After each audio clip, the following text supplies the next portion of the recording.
Alhamdulillahirrabbilalamin. Pada kesempatan pagi hari ini, Waalaikumsalam. menjelang siang di hari yang penuh berkah ini, kita bisa kembali bermuajahah dengan Ustadz kita, Ustadz Ahmad Jailani, dalam kajian pekanan Darna Village. Marilah kita mulai kajian pada siang hari ini dengan sama-sama membaca Al-Basmalah. Bismillahirrahmanirrahim. Ya, sebelumnya saya ingatkan terlebih dahulu, insya Allah kita tetap akan membuka donasi ya untuk teman-teman Palestina. Seperti biasa nanti ditransfer ke rekening yang sudah Mbak Dina bikin ya. Seperti itu. Baik, kita lanjutkan pada Ustaz. Waktu dan tempat kami persilahkan. Kualitas Maskuro Ustaz.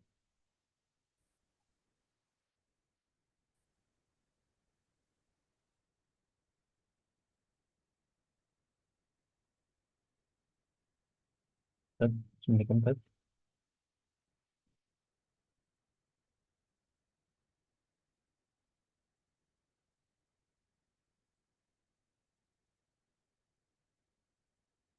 Halo, Ustaz. Assalamualaikum. Iya, Ustaz. Fadol Ustaz. Iya, terlempar barusan. Afwan. Iya, baterainya udah dicek Ustaz. Sudah, ini pakai Iya. laptop Oh iya, siap, siap, siap. bernyolok. Iya, iya Fadol Ustaz. Bismillahirrahmanirrahim. Assalamualaikum warahmatullahi wabarakatuh. Waalaikumsalam. Alhamdulillah, nahmaduhu wa nasta'inuhu wa nastaghfiruh wa na'udzu billahi min syururi anfusina wa min sayyiati a'malina. May yahdihillahu fala mudilla lahu wa may yudlil fala hadiya lahu. Asyhadu an la ilaha illallah wa asyhadu anna Muhammadan abduhu wa rasuluhu la nabiyya ba'dah. Allahumma inni a'udzubika an adilla aw udalla aw azilla aw uzalla aw adlima aw uzlama aw ajhala yujhala alayya. Rabbi israh li sadri wa yassir li amri wahlul 'uqdatam min lisani yafqahu qawli. Subhanallah. Ikhwani wa akhwati rahimakumullah. Kita lanjutkan kembali pengajian kita di kitab Al-Buyu Al-Mu'as Al-Qadimah wal Mu'asirah ini, melanjutkan pembahasan terkait dengan jual beli salam ya, jual beli salam. Dan kemarin terakhir kita membahas sampai subbab syarat-syarat salam. Ini syarat-syarat salam. Nah, syarat-syarat salam udah kita tuntaskan kemarin, itu terbagi jadi ada beberapa hal ya. Yang pertama itu syarat-syarat barang yang dipesan. Jadi syarat-syarat yang berkaitan dengan al-muslam fihi. Jadi ada dua ya, syarat yang berkaitan dengan barang yang dipesan. Yang kedua adalah syarat yang berkaitan dengan ra'sul mal salam. Ya. Harga salamnya berapa. Ya, jadi ada dua syarat. Yang pertama syarat-syarat yang berkaitan dengan barang yang dipesan. Yang kedua adalah syarat-syarat yang berkaitan dengan harga. Nah, kemarin kita sudah membahas syarat-syarat barang yang dipesan. Jadi yang pertama itu harus terdeskripsi, ya. Jadi spesifikasinya harus jelas. Karena salam itu, ya kita membeli barang, barangnya bisa jadi sudah ada, atau malah bisa jadi barangnya belum ada. Maka spesifikasinya itu harus diketahui jelas di awal. Ya, baik untuk pembeli ataupun juga si penjual. Dan itu spesifikasi yang disepakati. Yang kedua, kemarin syarat barang yang dipesan adalah harus jelas jenisnya. Dia bisa ditakar, bisa ditimbang, dan bisa dihitung. Itu tiga hal ya. Syarat itu bisa ditakar, bisa ditimbang, dan bisa dihitung. Berarti barang-barang yang tidak bisa ditakar, tidak bisa ditimbang, tidak bisa dihitung, itu tidak termasuk komoditas salam. Seperti rumah, itu bukan bagian dari objek salam. Karena rumah tidak bisa dihitung, tidak bisa ditimbang, tidak bisa juga ditakar. Karena rumah itu kan wujudnya besar, dia hanya bisa ya spesifikasi dari sisi kuantitas atau kualitas saja, bukan dari sisi ukuran.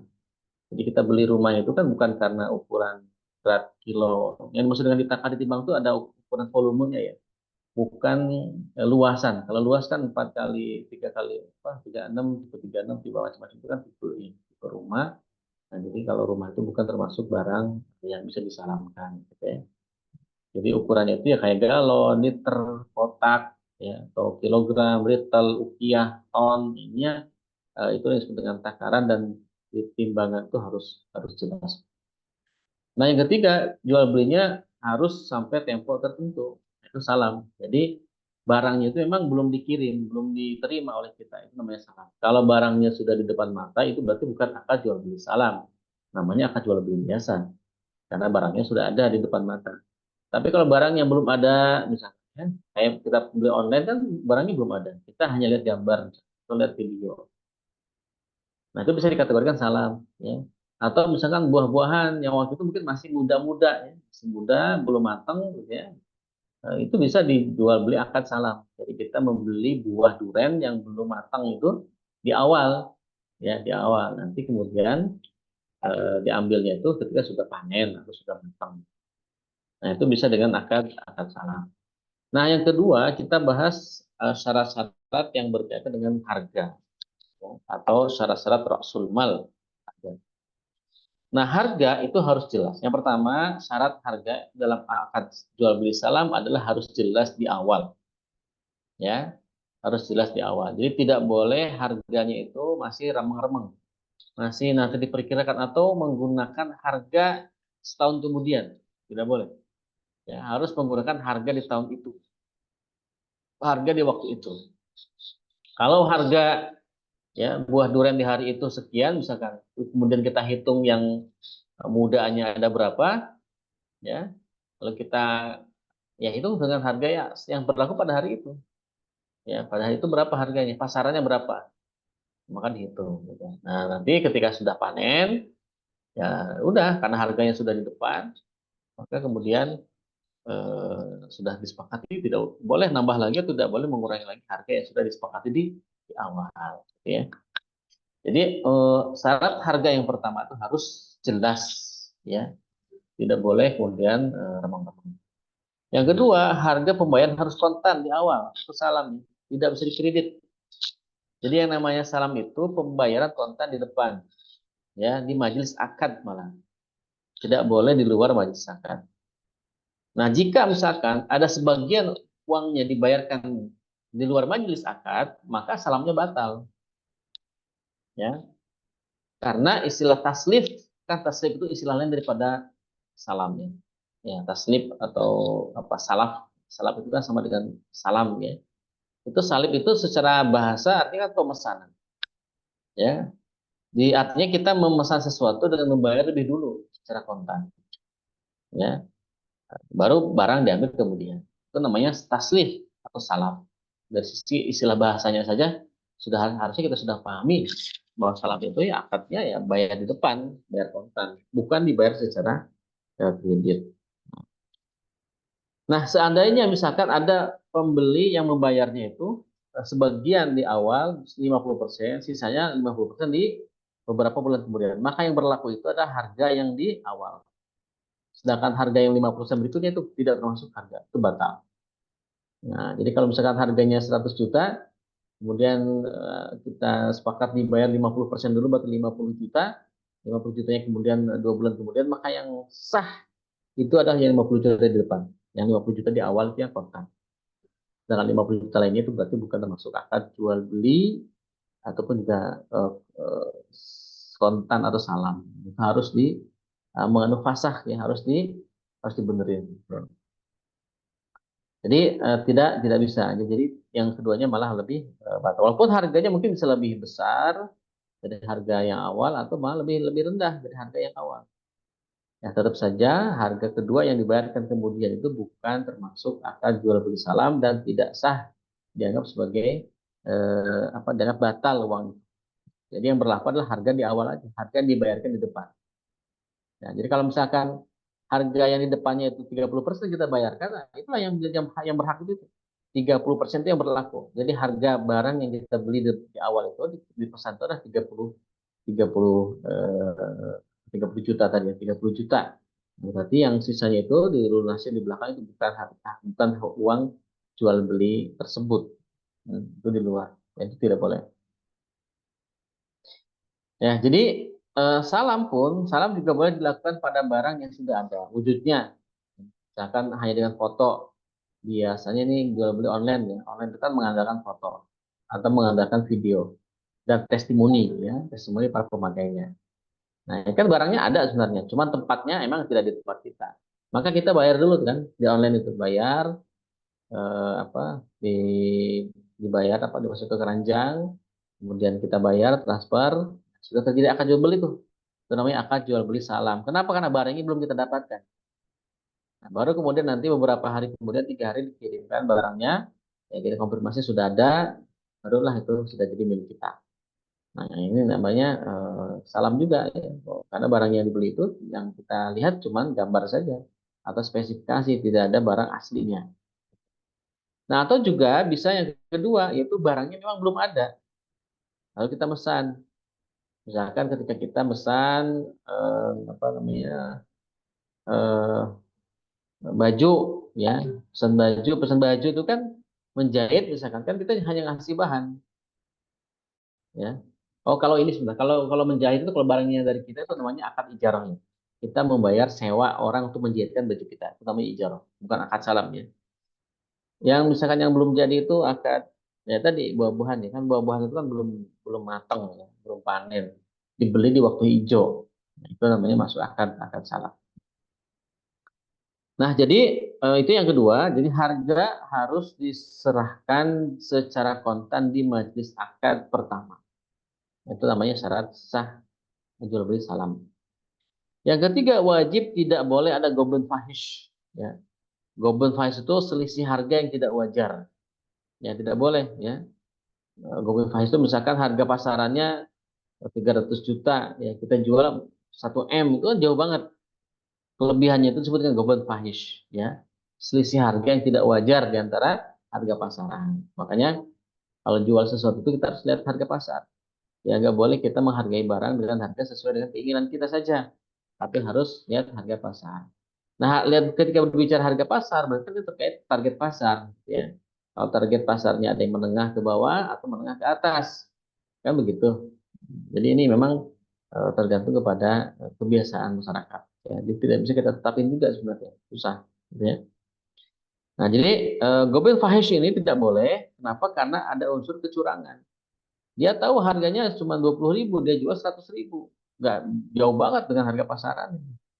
Atau yang lebih sering itu kadang aku suka lihat kalau naik bis ya, naik bis itu ada orang jualan buah sekarung. Nah, di harga pertama itu harga murah. Silakan, silakan murah nih ya, 5.000 sekilo, 5.000 sekilo. Itu 5.000, 10.000 sekilo, 10.000 sekilo misalnya. Harga harus harga normal ya, pertama kali masih harga normal. 10.000 sekilo, 10.000 sekilo, itu 10.000 sekilo.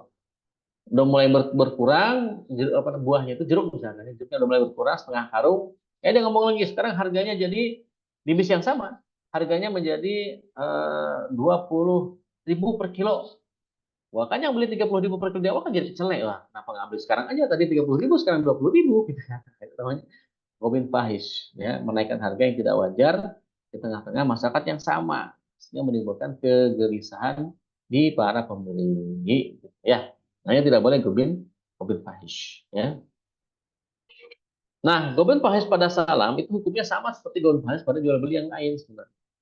Artinya ada kecurangan si penjual ya terhadap barang yang dijual. Nah, kalau ini terjadi, maka si pembeli berhak melakukan khiyar. Dalam Islam, ketika terjadi gobil fahish, maka dia berhak melakukan khiyar memilih.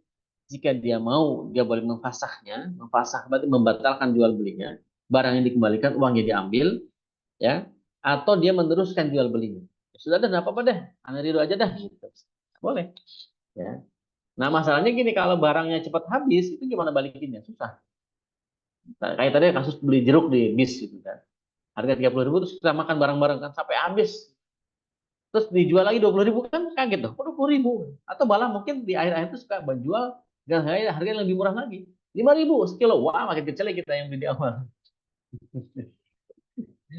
Nah, ini. Jadi ya gimana caranya? Ya berarti satu-satunya cara kalau tidak bisa dikembalikan ya berarti ikhlaskan saja udah. Maka fasadnya hilang. Gitu. Mau fasadnya hilang. Kalau dia membatalkan boleh, atau kalau dia kemudian meridoi mengikhlaskan ya sudah dah, nggak mau ribut saya misalkan ya begitu aja. Nah cuman bagusnya kalau yang begitu diingatkan ya. Si penjual diingatkan, dinasihati jangan sampai kemudian menjual barang sampai mahal banget gitu ya, ini tidak sesuai dengan ke pasar.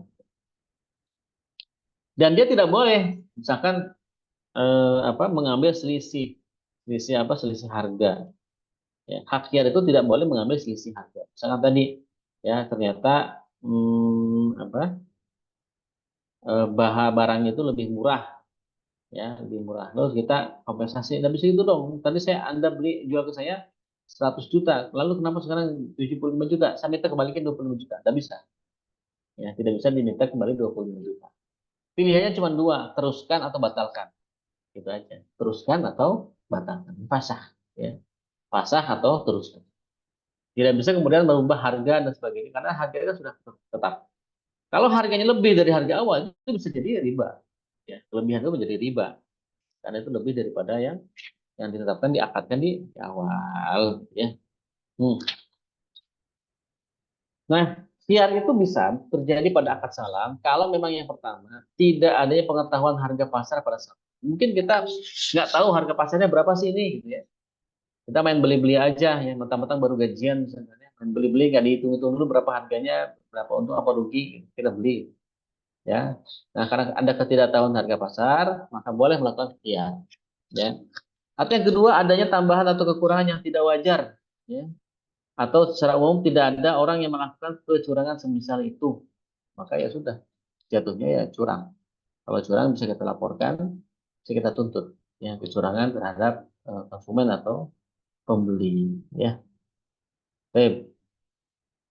Nah, tempat penyerahan barang yang dipesan. Dalam beberapa hadis yang berkaitan dengan salam, tidak ada tempat spesifik di mana penyerahan barang tersebut. Artinya berarti bisa di mana saja, ya. Gangguan apa? Janjian sama ojol, jadi online di mana, kan, untuk ambil barangnya, atau janjian dikirim ke rumah, atau kita lagi tidak ada di rumah, dikirim ke rumah saudara. Itu kan terserah kita. Dan memang di hadis pun tidak disebutkan tempat sebagai syarat daripada akad salam. Ya, tempat itu berarti bisa jadi di mana saja. Ya, jadi yang dipesan tidak menghalangi dilangsungkannya akad salam. Nah, karena masalah tempat penyerahan barang yang dipesan itu tidak dijelaskan dalam hadis, seandainya penyebutan tempat itu merupakan syarat, saya Rasulullah akan menyebutkannya. Jadi memang tidak ada syarat tempat jual beli salam harus di sini, harus di sana, enggak, dimanapun boleh. Ya, termasuk di online juga boleh. Ya.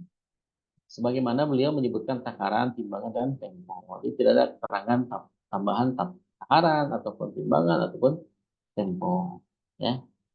Nah, yang kedua, akad salam juga tidak boleh mengambil selain barang yang dipesan sebagai komposisi. Jadi kalau sudah pesan barang A, lalu ternyata yang datang barang B, maka yang kita terima harus barang A, yang B kita tolak.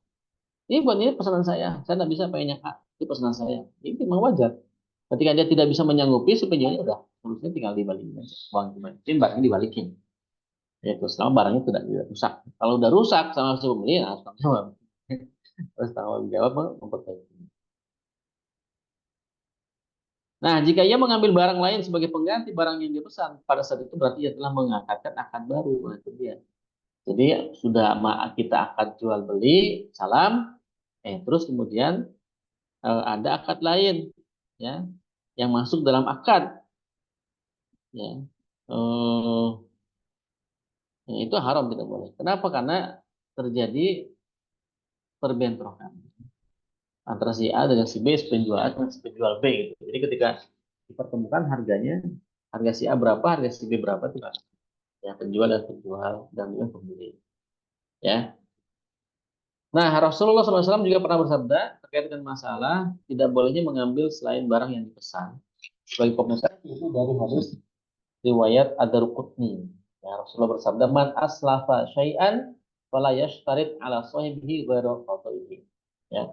Siapa saja yang melakukan salaf, ya, pada sesuatu, maka janganlah mensyaratkan kepada penjual selain penunaian barang yang dipesan. Jadi tidak boleh, ya, mesennya apa yang datang kemudian, ya, kita bisa protes. Ya, tidak mesti harus mengambil barang pesanan yang bukan pesanan kita. Ya, tapi yuk, kita pesan. Jadi man aslafa syai'an fala yashtarit ala sahibihi ghairu qadaihi. Siapa saja yang melakukan salaf pada sesuatu, maka janganlah mensyaratkan kepada penjual dan selain penunaian harga yang dipesan. Yang kedua, menjual apa yang bukan milik seseorang itu tidak boleh. Yang menjual bukan yang milik kita. Biasanya ini berlaku pada agen-agen. Karena agen itu berani menjual semangat seperti soalnya itu barang sendiri. Padahal bahan itu barang bosnya.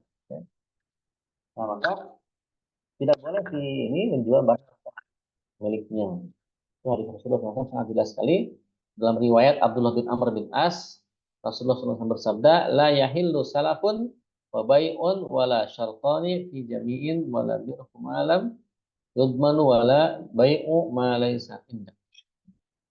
La yahillu tidak halal salaf wa an donan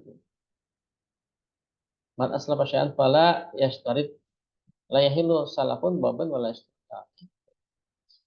Jadi yudmanu wala yab'u ma laysa indah. Jadi tidak boleh kita menjual atau mengembangkan sesuatu yang bukan jadi milik kita.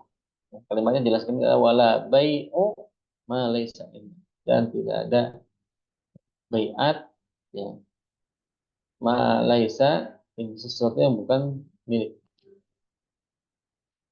Tapi lafal ma laysa indah itu bersifat umum, meliputi apa yang bukan milik Allah. Artinya apa yang tidak mampu Anda serahkan dan apa yang belum sempurna menjadi milik Anda.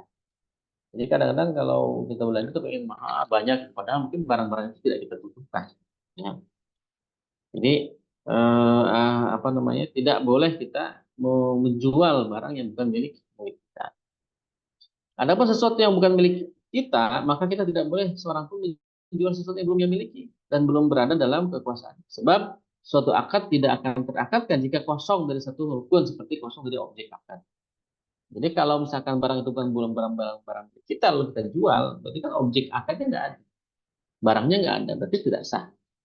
Syarat jual beli itu satu-satunya barang yang terjual kita, ya. Kecuali akad salam tadi. Kalau salam boleh, barangnya belum ada, tapi harus jelas spesifikasinya dan disetujui oleh si pembeli dan juga si penjual. Hmm.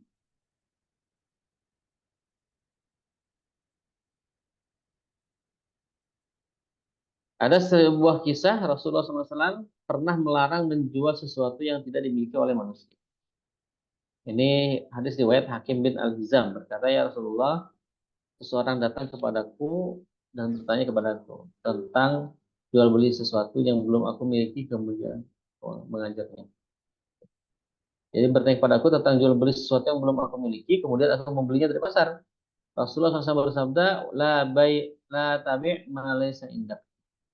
Janganlah engkau menjual sesuatu ya, yang bukan milikmu. Laysa laka min indik. Atau misalkan hadis yang berikutnya ada goror. Ya. Kita tidak boleh goror. Goror itu apa? La tastaru la tashtaru as-samaka fil ma'i fa innahu goror. Ya.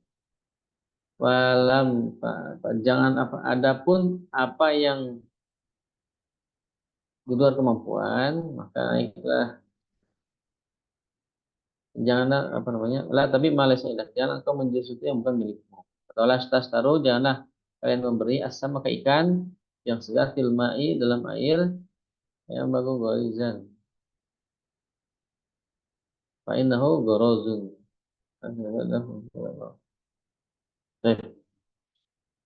Begitupun juga diriwayatkan oleh apa Nabi Sallallahu Alaihi Wasallam itu Nabi melarang dorbah al-gois.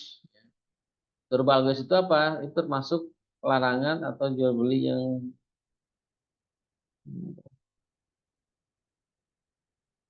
jadi, jual beli burung yang dinilai tidak bisa kembali ke sangkarnya tepatnya dan jual beli hewan yang tersesat. Jadi memang di dalam akad salam itu ya barang-barang itu tidak apa namanya dilarang untuk menjual beli burung ya. Kenapa? Karena burung itu dinilai tidak bisa kembali ke sangkar. Dan jual beli hewan yang tersesat itu juga tidak boleh. Nah, adapun apa yang belum sempurna kita miliki, maka pada saat itulah kita menyempurnakannya. Kemudian hadis yang ketiga berkaitan dengan apa? eh, tidak boleh mengambil selain barang yang sudah dipesan adalah hadis Rasulullah. La tastaru samaka fil ma'i fa innahu gharar. Jika engkau membeli sesuatu, maka jangan engkau menjual ikan hingga engkau memegangnya. Hadis lain juga sama, la ba'sa idza taqaduma wa laysa man yantuwa. Tidak apa-apa, la ba'sa idza tafarraqtuma jika belum boleh bertemu Fasya.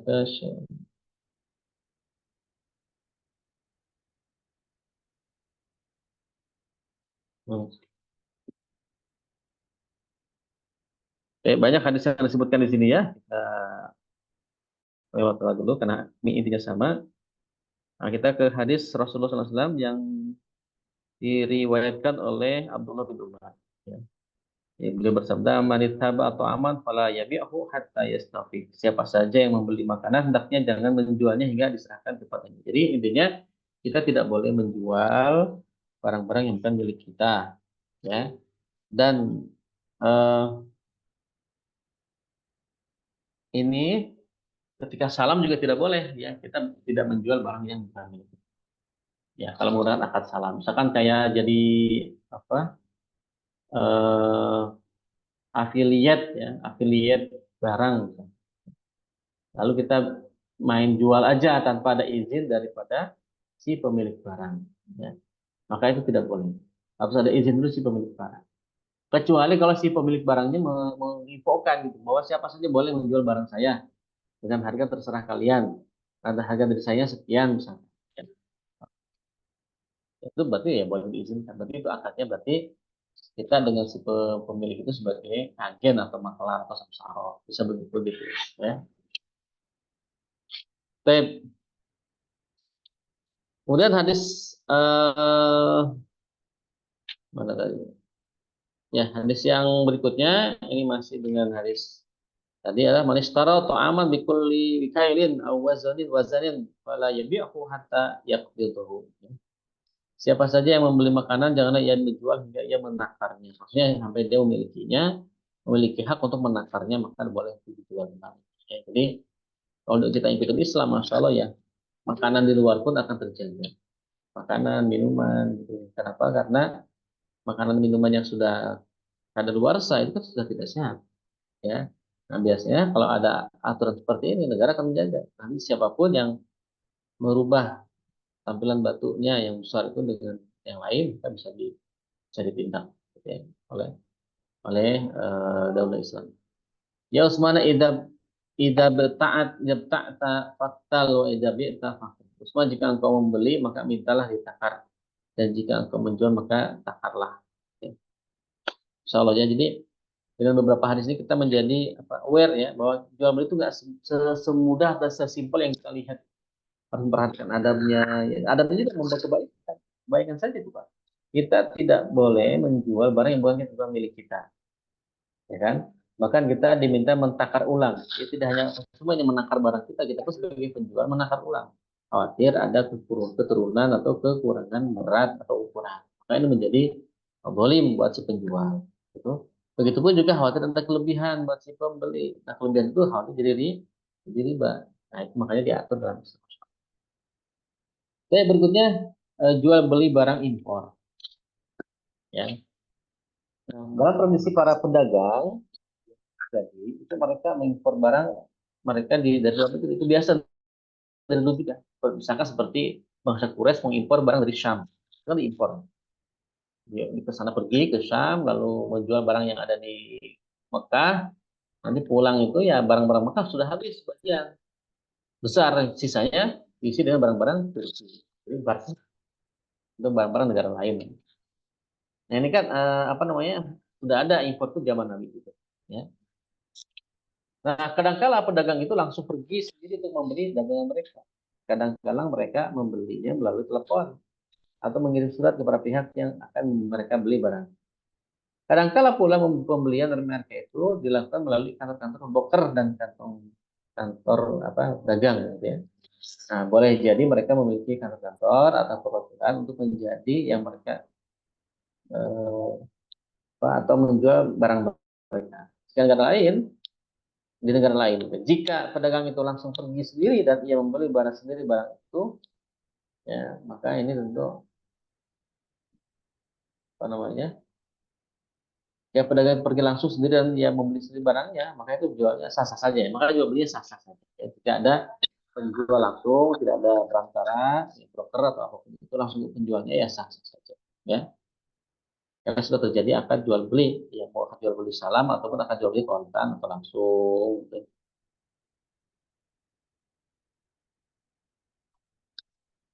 Baik.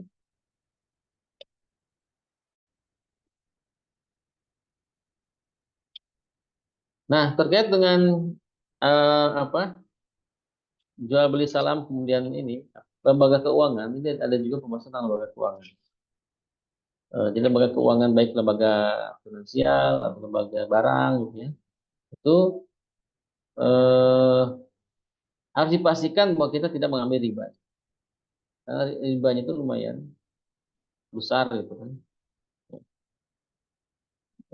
Menurut Dr. Anis Mustafa Azhar kok beliau mengatakan barang siapa atau bank-bank tersebut tidak alaihi ya, tidak bank-bank tersebut tidak menyelesaikan masalah bank bunga dan masalah riba sebagaimana sebagaimana sebagian bank itu mutar harta bunga atau riba.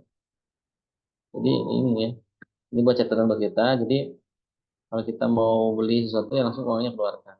Tidak kemudian menunda-nunda. Kalau lupa malah tidak terbayar. Nah, lembaga-lembaga tersebut dalam transaksi yang menyalahi hukum syariah apa? Nah, kalau ada lembaga seperti itu, maka dia sebenarnya tidak sesuai dengan syariat. Kenapa? Karena pertama menjual barang sesuatu yang bukan miliknya. Ini tidak boleh. Yang kedua, jual beli itu mungkin untung atau rugi. Adapun lembaga-lembaga tersebut selalu untung tidak rugi. Jadi kadang-kadang lembaga-lembaga penjualan itu ya bilangnya untung, untung, untung, padahal bisa jadi rugi. Tiga orang yang menyuruh untuk membeli ikhtiar lebih dari 1 M. Orang yang menyuruh untuk membeli hak ikhtiar secara syar'i ya, secara ikhtiar setelah barang itu ada. Yang keempat, bank-bank itu melakukan perbuatan haram dengan menempatkan harta di tengah-tengah masyarakat. Tidak boleh. Karena kita kan sudah makan pada waktu kita. Ini peradaban Islam. Jadi tidak boleh mencampurkan antara ayat dan tip. Salah nanti itu ya terkait dengan syarat-syarat harga yang ada pada salam. Nah, silakan bagi teman-teman ada yang mau didiskusikan atau ditanyakan. Ini majutan ini sedikit los-los nih. Terakhir-terakhir nih los. Ada ngantuk dikit. Silakan Aisyah. Ya, baik. Terima kasih Ustadz atas pemaparan materi pada kesempatan siang hari ini. Silakan mungkin teman-teman jika ingin ada yang bertanya bisa langsung ditanyakan di kolom komentar atau silakan open mic karena kita sudah sampai di sesi tanya jawab. Silakan. Nah, silakan.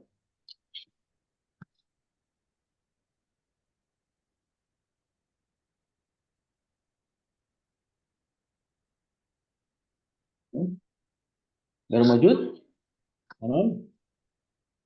Kalau belum ada mungkin saya yang bertanya, Pak. Iya. Iya, ini Ustadz.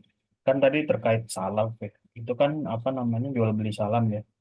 Itu kan apa namanya? Tadi Ustadz juga mencontohkan dengan afiliat Ustadz ya, gitu ya.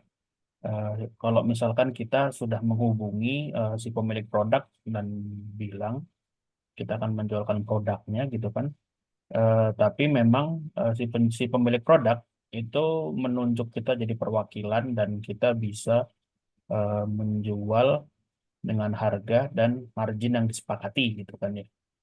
Nah, itu memang memang apa namanya? Memang seperti itu dan kita tidak tidak boleh mengambil keuntungan melebihi apa yang sudah disepakati dengan pemilik produk ya. Begitu, Dok. Saya ingin konfirmasi aja tadi untuk penjelasan itu.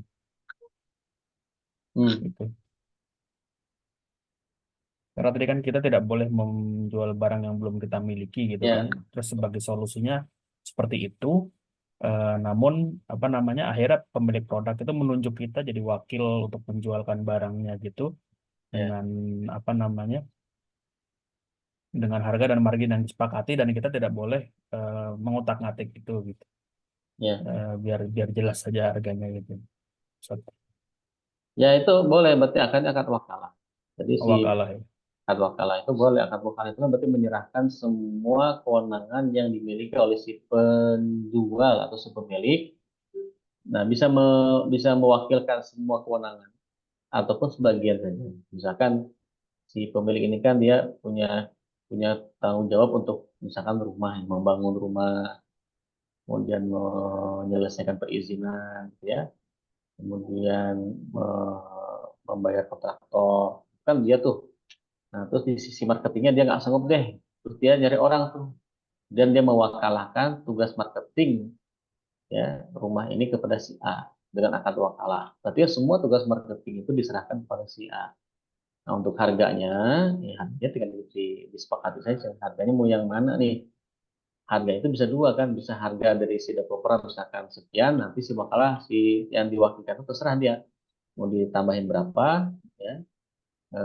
Kalau mau ditambahkan atau disepakati bahwa seperti yang anda tadi sampaikan bahwa udah harganya sekian nanti anda dapat apa namanya ujroh misalkan ujroh dari penjualan ini misalkan ya. Atau mendapatkan bonus dari penjualan ini.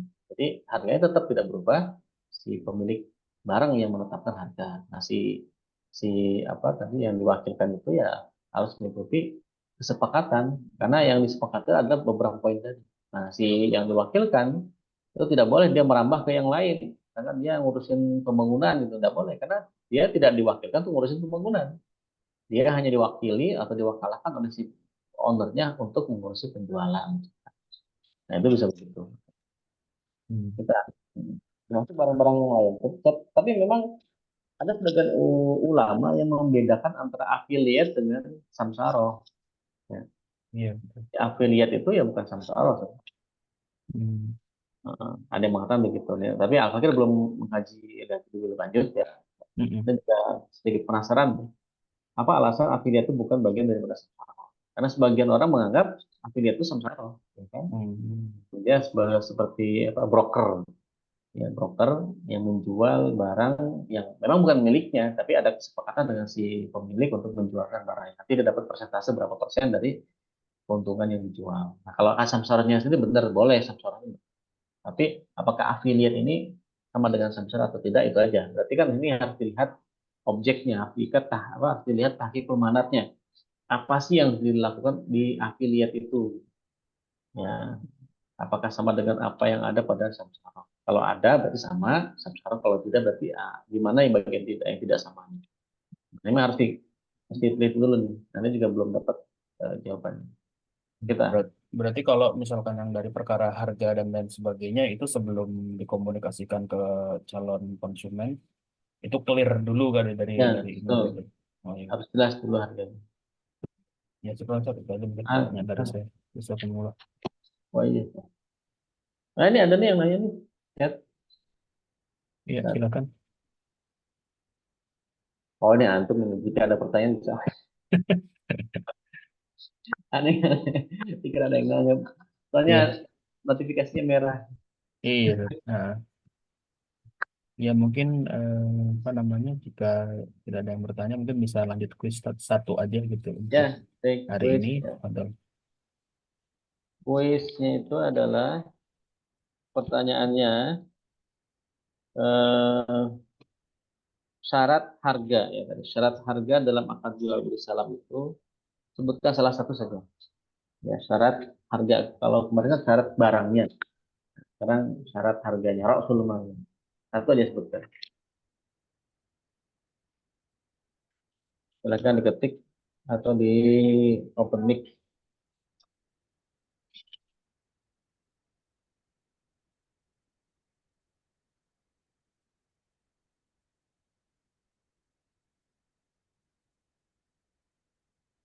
Ada tiga tadi kan, ada tiga syarat harga itu. Nah, sebutkan salah satu saja syarat daripada harga salam. Ada tiga tadi. Syarat-syarat Rasul mal. Ada? Wah, ini hanya tadi nyimak kajian nggak? Syaratnya ada berapa? Ada tiga. Nah, sebutkan salah satu saja. Syaratnya apa? Syarat jual beli salam dari sisi harga ya.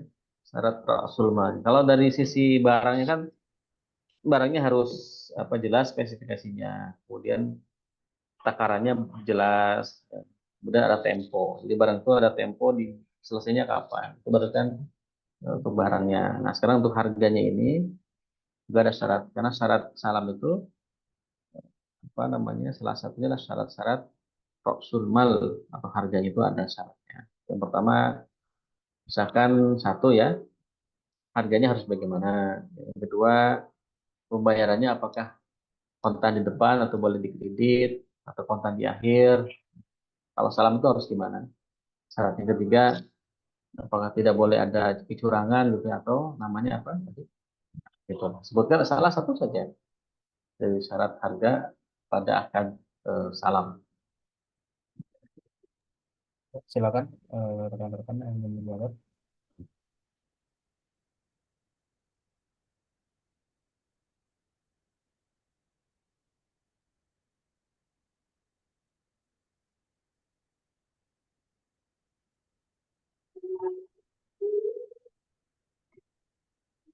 Dari Bu Ani, harga dibayar lunas di awal katanya. Ya, Bu Ani yang dapat hadiah pulsa. Insya Allah langsung didonasikan seperti Ibu. Donasikan betul. Ya, baik, terima kasih Ustadz Ah, Jailani dan beberapa rekan-rekan semua atas kehadirannya di kajian pada kesempatan siang hari ini. Semoga apa yang kita pelajari dapat bermanfaat dan bisa kita aplikasikan ke dalam kehidupan sehari-hari ya. Terima kasih. Marilah kita tutup kajian pada siang hari dengan sama-sama baca Alhamdulillah. Alhamdulillahirrabbilalamin. Dan baca doa kafaratul majelis. Wa naquluhumma bihamdika. Asyhadu an la ilaha illa anta astaghfiruka wa atubu ilaik. Terima kasih. Assalamualaikum warahmatullahi wabarakatuh. Waalaikumsalam warahmatullahi wabarakatuh. Syukran Ustaz, jazakumullah.